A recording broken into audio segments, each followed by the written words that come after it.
Weekend Eve. It's a Thursday. Welcome to our Thursday night episode of Brett's Old Time Radio Show. And welcome to the beautiful Lyme Bay. Big thanks for joining me once again for our regular late night visit to those dusty studio archives of old time radio shows right here at my home on the south coast of the United Kingdom. We've got, I was going to say a rabbit infestation. Well, we don't really. There are some wild rabbits that we do get around here. We get quite a lot of them. However, we have got Bonnie and Coco that are long, what are they? They're lion-head, lop-eared, long, I don't know what they are. Anyway, they're really, really cute rabbits. I'm going to put some pictures of them on some of our social media. But they've been running around in the garden today. They, on a morning, when I get up and get sorted, both of them are there by the back door, ready to go out. They're like little dogs. They're proper cute. Anyway, look. I'm Brett. I'm your host for our Nighttime podcast. Welcome along to another episode. I've got a Facebook page, Instagram page, and a YouTube channel. They're all called Brett's Old Time Radio Show. Please check them out. Also, don't forget, email address is brett@tourdate.co.uk. Now, without further ado, it's time for another adventure with the Tales of the Texas Rangers. This was first broadcast on the 15th of October, 1950. It's called Dead Giveaway. The National Broadcasting Company presents Joel McCrea in Tales of the Texas Rangers.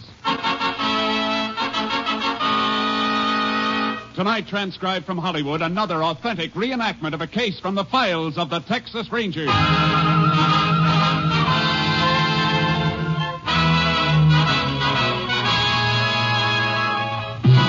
Tales of the Texas Rangers, starring Joel McCrea as Ranger Jace Pearson. Texas, more than 260,000 square miles, and 50 men who make up the most famous and oldest law enforcement body in North America.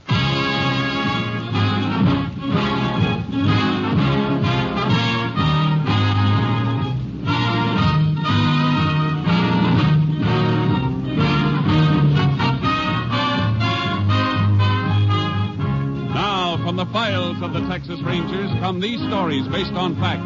Only names, dates, and places are fictitious for obvious reasons. The events themselves are a matter of record.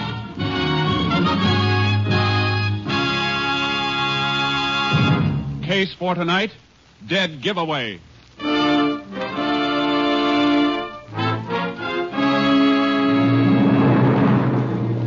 It is 1:30 a.m., December 4th, 1945.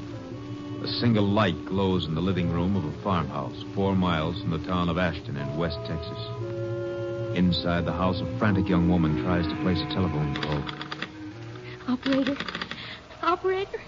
Oh, please. Operator. Thank you. Operator, get me the sheriff, quickly. Is that you, Mrs. Deneen? Yes, hurry. Oh, this is Mary Lou, Mrs. Deneen. I'm working nights now. Is something Mary Lou, wrong? stop talking and get me the sheriff. Oh, all right.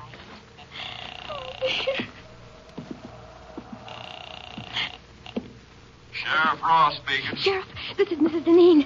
You've got to come out to my house right away.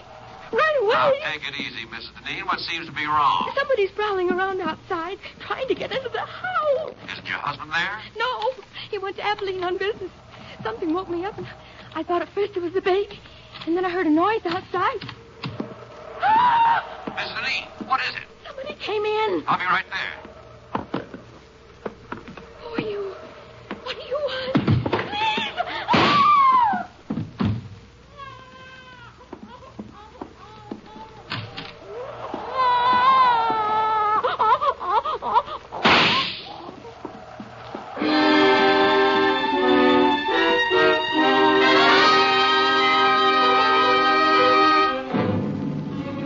It took Sheriff Ross less than 15 minutes to get to the Deneen farm.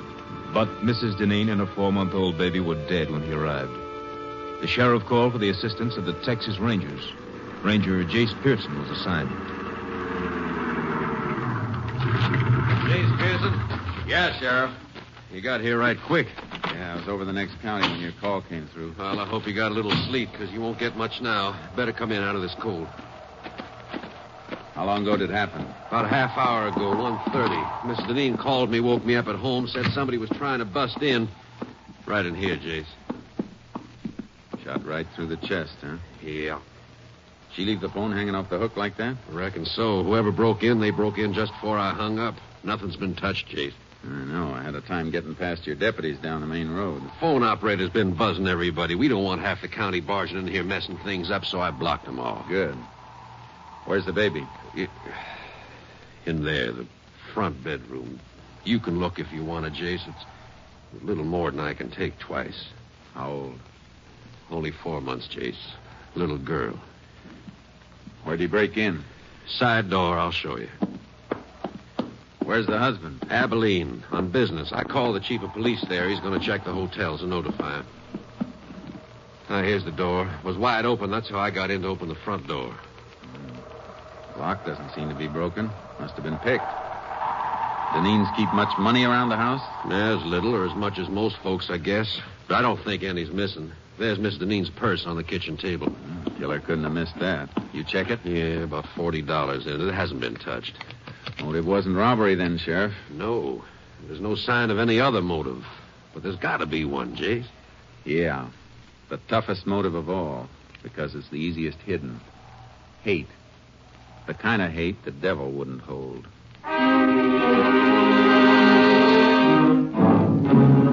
We went through the rest of the house, but we didn't find anything that would help us until we got outside. It's cold tonight, Jace. Ground's frozen hard. Yeah. If we find a trace, it won't be much. Keep your flash close to the ground. All right. Why are you working back of the house here, away from the driveway? Because I think the killer came in from this direction, probably on foot. Why? Why, you said Mrs. Deneen told you she woke up when she heard somebody prowling around outside. Yeah? A horse or a car coming up the gravel road around front would have made even more noise. Woke her up sooner. Say, that's right. I heard your car coming from quite a ways off. That's why I was standing out in front to meet you when you drove up. Wait a minute. What is it, Jace? Piece of baling wire. Bent in the shape of a key. Well, that must about be what he used to get in. Maybe. Or maybe that's what somebody wants us to think. Let's take another look at that door. Yeah. What makes you think the wire was planted there, Jace? I'll tell you better when we try it in the lock. Well, it beats me why a killer'd leave something deliberately. That's what makes me think something's wrong. Well, this wouldn't have been dropped so close to the house. And grab the door and hold it up high. You don't want to mess up any prints around the lock. Got it. Now, let's see how this wire fits. Yeah. Goes in perfect, Jace. Yeah. Watch when I turn it. Yeah. Hey, wire's just twisting. And it'll keep on twisting. This wire isn't strong enough to turn the tumbler in the lock. Then how did the killer get in, Jace? If you ask me, Sheriff, I think he had a regular key.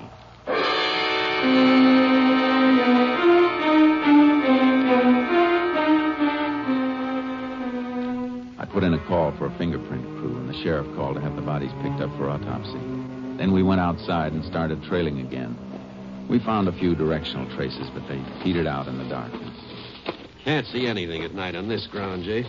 Try cutting back and forth a little further. Yeah, all right. Man we're following was weaving, trying to throw us off. It just makes it tougher to track. He's got to be headed for someplace, some definite direction. We might as well establish which direction. Yeah. Guess there's nothing much we can do except this until we have some daylight. Save us an hour in the morning. Then we can track on horses without wasting time finding out which way to go.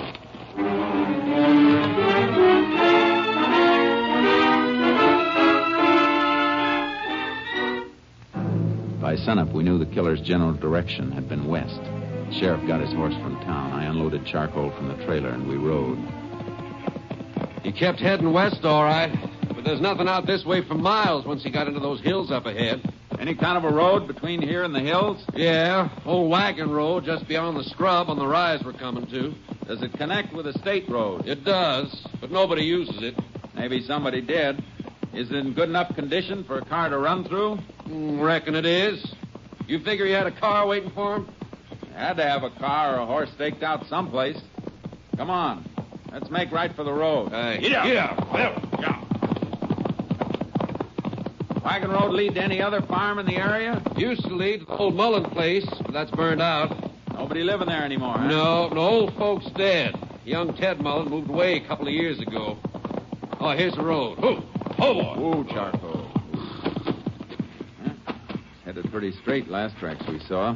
Must have reached the road right near here. Yeah, we'll find some mark if he crossed it and kept going.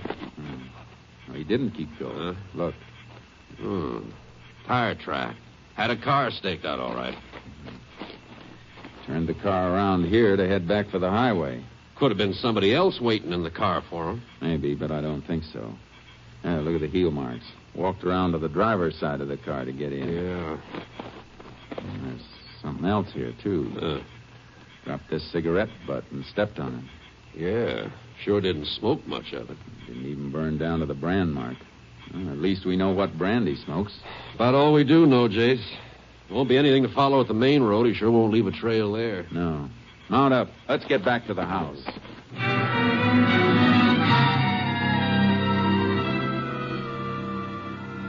We rode back to Deneen's. As we came to the farm, we saw a couple of cars that hadn't been there when we left. Looks like company, Sheriff. The car next to mine belongs to our lab. The others must be the coroner's. Oh, coroner ought to have been and gone by now. Nope, no, that isn't the coroner's car, Jace. Blue sedan, that belongs to Walter Deneen. The husband? Yeah, must have got back from Abilene. Yeah, it's Deneen, all right. There he is, sitting on the side porch.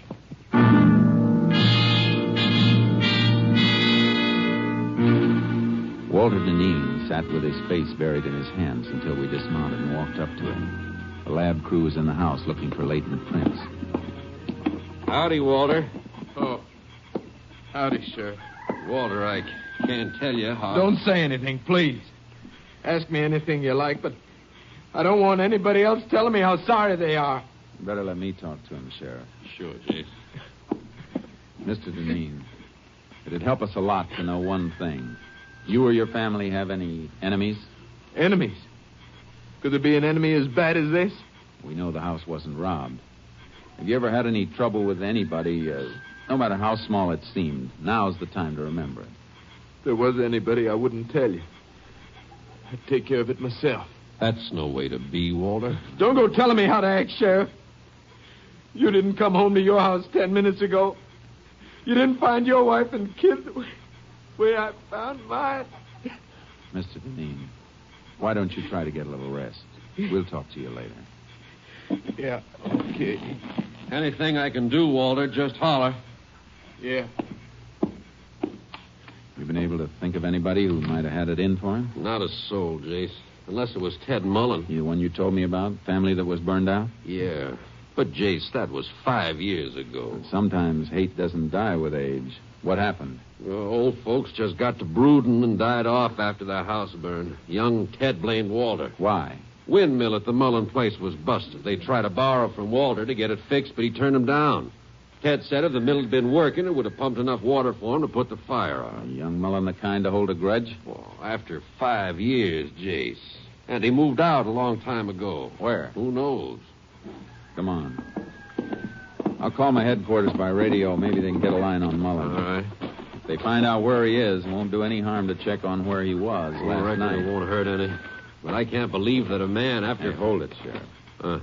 Well, that's only Walter's car, Jace. What are you looking at? The design of the tire tread. Look at him. Oh, that may be. It's the same design we saw in the dirt road where the killer picked up a car to make his getaway. But, Jace, that was hard ground. Could barely see the tread. And tires like that are standard on lots of cars. Yeah, I know.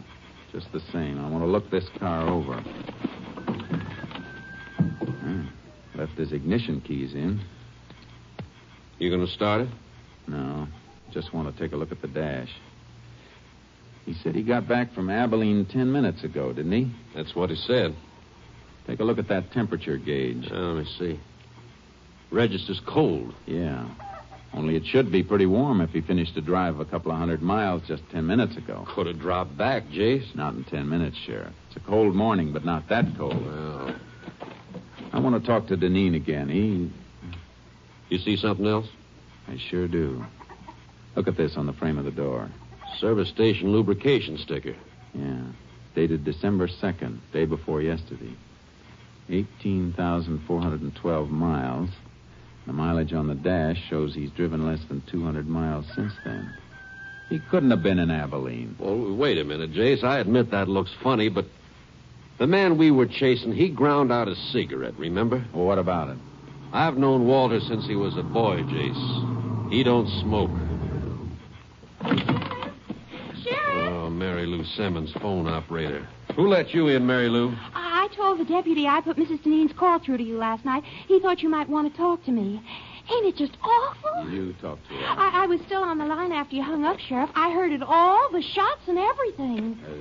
You hear any voice beside Mrs. Deneen? No, I just heard her say, "Who are you? What do you want?" And then the shots. That was all. You sure she said, "Who are you"? Oh, cross my heart. I heard it as plain. Guess you don't want to talk to Walter now, do you, Jace? No, I guess not.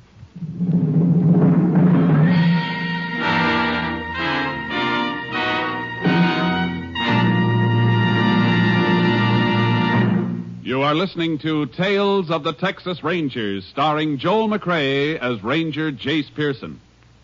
And now we continue with tonight's case, Dead Giveaway, an authentic story from the files of the Texas Rangers. I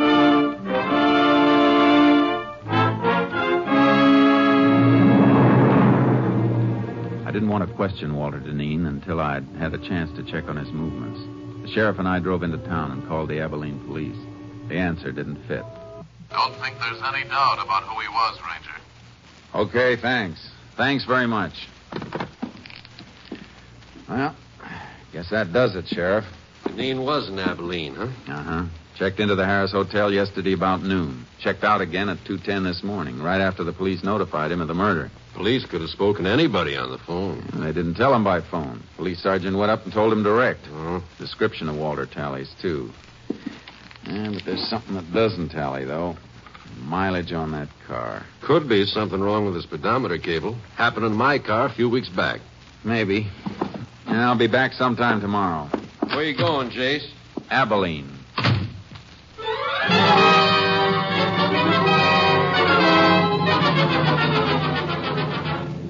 As soon as I hit the highway, I put in a shortwave call to headquarters, station KTXA. Unit 10 to KTXA. KTXA. Go ahead, Unit 10. This unit en route to Abilene. Request Abilene police secure names of all contacts made by subject Walter Deneen, registered Harris Hotel there yesterday. Will do, Unit 10. Unit 10 sent piece of wire back to lab for examination. Any report yet? Not yet. Wire and fingerprints both under study. We'll keep you informed. 10-4, Unit 10, clear. KTXA, Austin.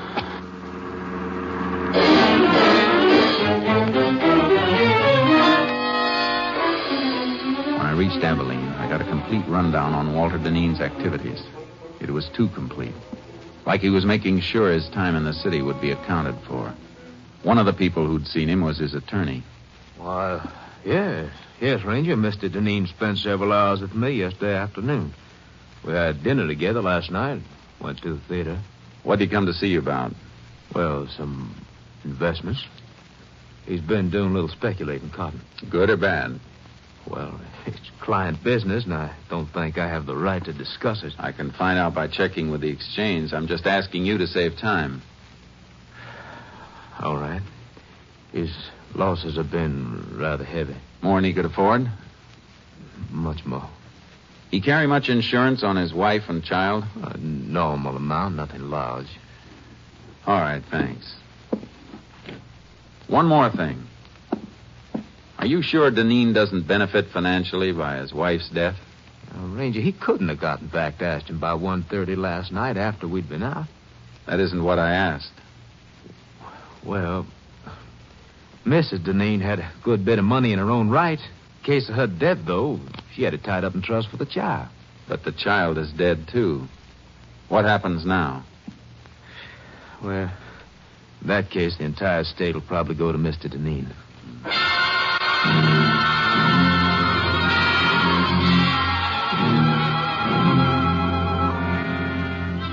I made one more stop before I headed back to Ashton. I paid a visit to the garage at the Hotel Harris. I keep the location of all guest cars on this index rack so we'll know which stores they're in when they want them. Was Walter Deneen's car in here yesterday? Deneen? That's D-I-N, isn't it? Uh-huh. No, there's no record of it. Was he a guest at the hotel? Yes. Is there any parking lot around here he might have used? Not convenient to the hotel, and parking is free here for guests, so I don't think he'd use a lot. Neither do I. Thanks. Before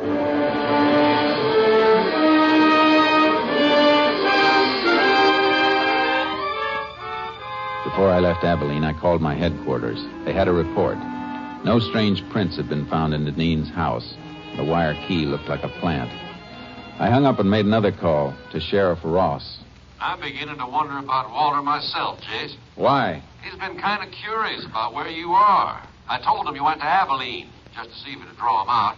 Good. How'd he react? Kind of nervous. Then he said something about flying up to Abilene and back. Of course, he never did say he drove it. No, but he gave the impression that he drove. Well, even so, he was there when the killing took place. Yeah, but the killer had the use of Deneen's car. Can you get your hands on the car? Well, it's over in back of the funeral parlor right now. That's where Deneen said he was going just a few minutes ago when he stopped by to ask about you. Well, grab that car and check it for fingerprints. I'll be there as fast as I can roll.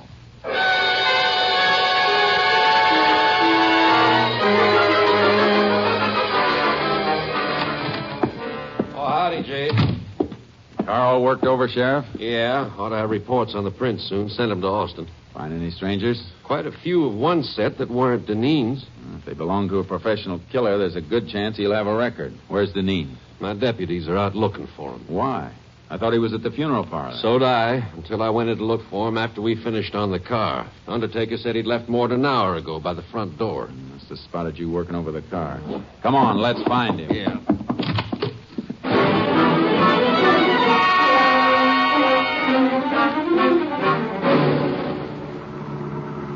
Not at the house, not any place in town. Where could he be if he hasn't run out? Trying to cover up for a couple of mistakes? He won't run, not yet. Why? Because his alibi is airtight. We can shake it, but unless we find the killer he hired, we can't shake it enough. He took a big gamble, and he's got too much at stake to run off. His wife's money? How'd you know about that? Just thinking back. A little late. Folks knew Mrs. Deneen's family left her well off. Walter married her not long after they passed on. A lot of people thought the money had something to do with it. I wish you'd remembered that sooner. Well, Jace, they seemed close. And then there's the baby. Baby was just something extra that got in Deneen's way. Oh. Never gotten any of the money if... KTXA to Unit 10. Maybe a report on the prints. Unit 10. Go ahead, KTXA. Have report on prints lifted from car at Ashton, Texas. One set identified as belonging to Joe Crofton. Joe Crofton. Any line on his whereabouts? Finished serving parole 4 months ago. Last address known to parole office was shack located western slope of Casket Mountain. 10-4. Unit 10, clear. KTXA Austin.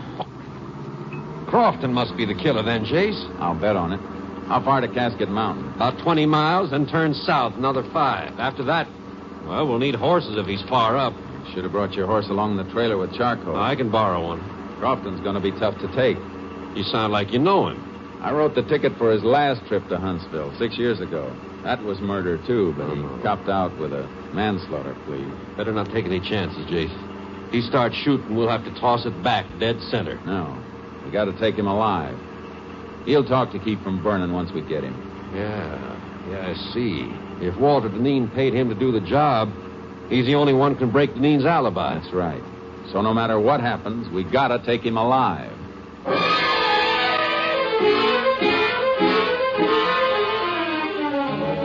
Crofton's cabin was up, all right. Way up. The sheriff borrowed a horse from the man who directed us. Quite a climb, Jace.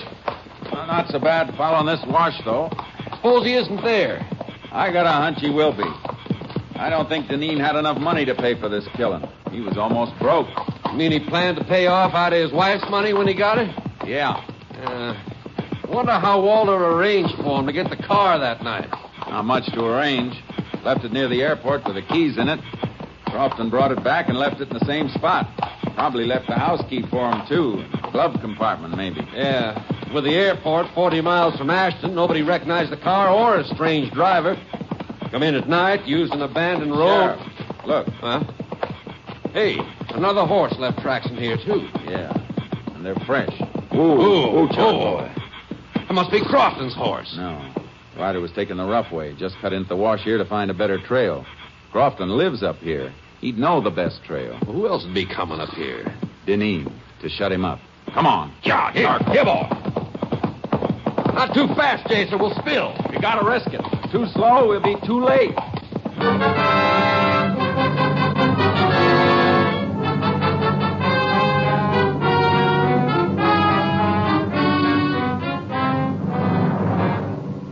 We reached the shack and crept up on it.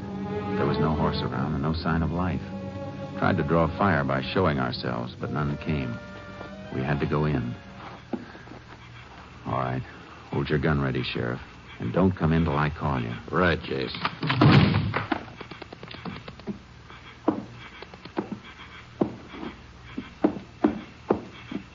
All right, Sheriff. Come in. Nobody here, huh? Oh, wait a... Oh. That Crofton? Yeah, that's him. Deneen got here first. Jace, this fella looks like he shot himself. Gun's in his own hand. Now, what's his paper beside him? Let's see. Jace, he did kill himself. This note says so. Confesses the murders, too. Sure it does. But Walter Deneen wrote that. And that note's gonna hang him. How do you know? You ever seen Deneen's writing? No, but I've seen Crofton's before. He signed his name with an X. Prison records show he's illiterate. Never could read or write. Come on, Sheriff. Gonna put out a pickup for Deneen? We'll pick him up ourselves. He can't be far off. But if he'd headed back down the wash, we'd have passed him on our way up. He must be going across the top of the mountain to go down the other side. Come on. Yeah.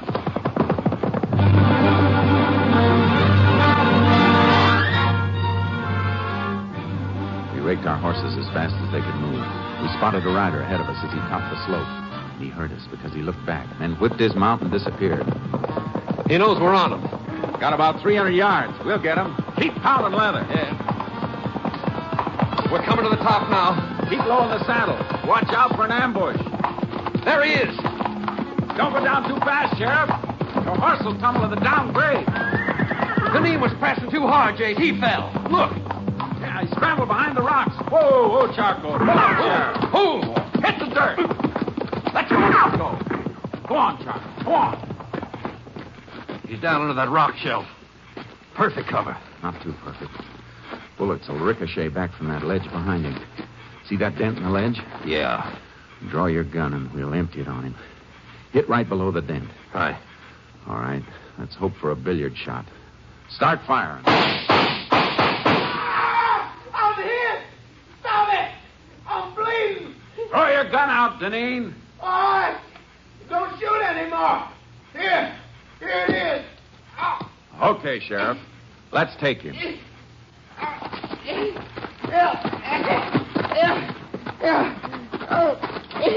I'm hit. And I was sorry for you, Walter, up until a few hours ago. You gotta get me to a doctor. You're not hurt badly. We'll get you to a doctor. All I want to know is how you met Crofton. Come on, Walter, talk up. I saw his picture in the paper when he got out of jail. I made a deal with him a couple of months ago. Yeah. A deal to wipe out your own wife and kid. Must be great to be as brave as you are. Get up, Deneen. You got a long way to go.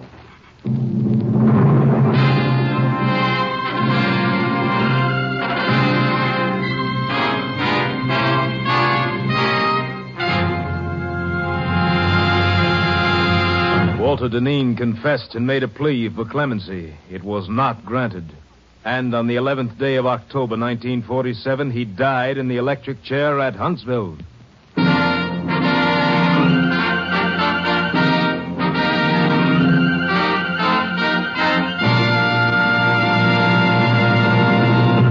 And now, here again is the star of our show, Joel McCrea, with another interesting anecdote about the Texas Rangers. When the Allies invaded Normandy in World War II, they got an idea as to how far the fame of the Texas Rangers had spread. Both surrendering Nazis and liberated Free French said they knew the war was as good as over because the Texas Rangers had landed. Of course, it was the heroic American Ranger troops who made the landings. But nothing could convince the Nazi war prisoners that these were not the terrible Texans they'd heard about in many American legends. Good night, folks. See you same time next week. Next week, Joel McCrea in another authentic reenactment of a case from the files of the Texas Rangers.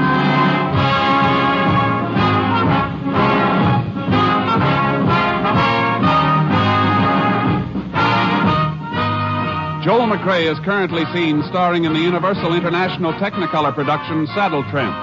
Tonight's cast included Tony Barrett, Lorene Tuttle, Mike Barrett, Hal March, and Paul Frees. This story was transcribed and adapted by Joel Murcott, and the program was produced and directed by Stacy Keach. This is Hal Gibney speaking.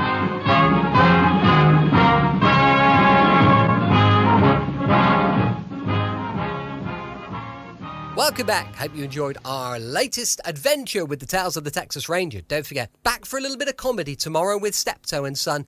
That's going to be going live at 5 p.m. GMT. You can email me, brett@tourdate.co.uk, and we've got our supporter page, which is patreon.com/Brett's Old Time Radio Show. Thanks for listening. I'll be with you 7 days a week, each and every week, and I'll see you next time, which is going to be tomorrow and Friday on Brett's Old Time Radio Show. Love you. Bye.